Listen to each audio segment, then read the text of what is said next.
दोस्तों, आपने भारत के बहुत से वीर पुरुषों की कहानियां तो जरूर सुनी होंगी। भारत में बहुत से वीर पुरुष हुए हैं, लेकिन भारत में कई ऐसी वीरांगनाएं भी हैं जिन्होंने बड़े बड़े राजाओं को धूल चटाई है। तो दोस्तों, आज के इस वीडियो में हम जानेंगे रानी नायका देवी के बारे में, जिनकी कहानी आज इतिहास के पन्नों से गायब है। रानी नायका देवी एक ऐसी वीरांगना थी जिसने पृथ्वीराज चौहान को धोखे से पराजित करने वाले मोहम्मद गौरी को एक ही वार में नपुंसक बना दिया था।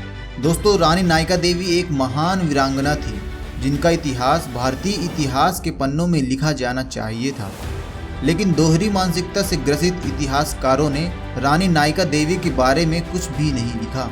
तो दोस्तों, आज की इस वीडियो में हम आपको रानी नायका देवी के बारे में कुछ ऐसी बातें बताएंगे जो इतिहास के पन्नों से गायब हैं। तो इस वीडियो को अंत तक जरूर देखें। गुजरात के चालुक्य वंश की राजकुमारी नायका देवी सोलंकी का जन्म गोवा में हुआ था। दोस्तों, बचपन से युद्ध कला में महारत हासिल करने वाली राजकुमारी नायका देवी सोलंकी एक कुशल कूटनीतिज्ञ नबी थी। इनके पिता महाराजा सीवी चिंता पात्र मंडी कदम के महामंडलेश्वर थे। राजकुमारी नायका देवी सोलंकी बड़ी हुई तो इनका विवाह गुजरात के राजकुमार अजयपाल सिंह के साथ हुआ था।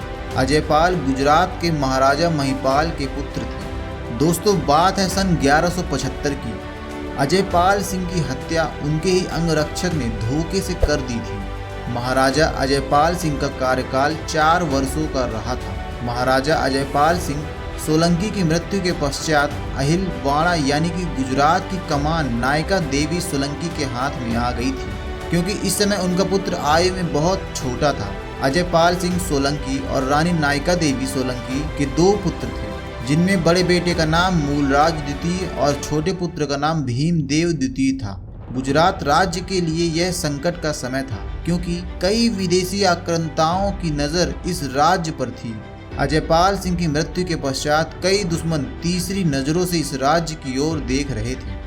गुजरात राज्य के सामने पहला संकट आया था कि राज्य की कमान किसके हाथों में सौंपी जाए, जिसके बाद राज्य के वरिष्ठ मंत्री सामंतों ने एक दरबारी मीटिंग बुलाई और उनके द्वारा यह घोषित किया गया कि रानी नायका देवी इस राज्य को संभाले, क्योंकि अभी उनका बेटा उम्र में छोटा था। तब रानी नायका देवी ने यह कहकर मना कर दिया कि एक स्त्री आखिर कैसे आसन पर बैठ सकती है। नियमानुसार राज्य के वारिस जिंदा रहते हुए किसी को सिंहासन पर नहीं बैठाया जा सकता। तब वहां के मंत्रियों और सामंतों ने अपनी बात पर अड़कर रानी नायका देवी को यह निर्णय लेने के लिए मना लिया कि वही इस राज्य की उत्तराधिकारी हैं या फिर वही इस राज्य का प्रतिनिधित्व करें।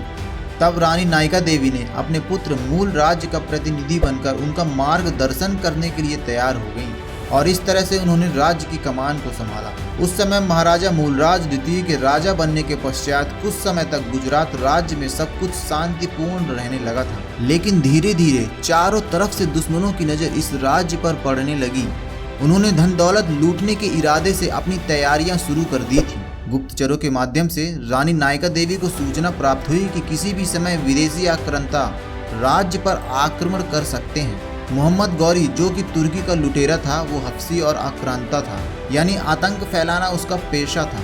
अपने साम्राज्य को बढ़ाने के लिए सन 1178 में विशाल सेना के साथ गुजरात की राजधानी अहिलवाड़ा की तरफ निकल पड़ा था। मोहम्मद गौरी का उद्देश्य था कि गुजरात राज्य को जीत ले। दोस्तों, नेक्स्ट वीडियो में हम बात करेंगे कि क्या मोहम्मद गौरी गुजरात राज्य को जीतता है या नहीं। नेक्स्ट वीडियो देखने के लिए नीचे पार्ट 2 पर क्लिक करें। धन्यवाद।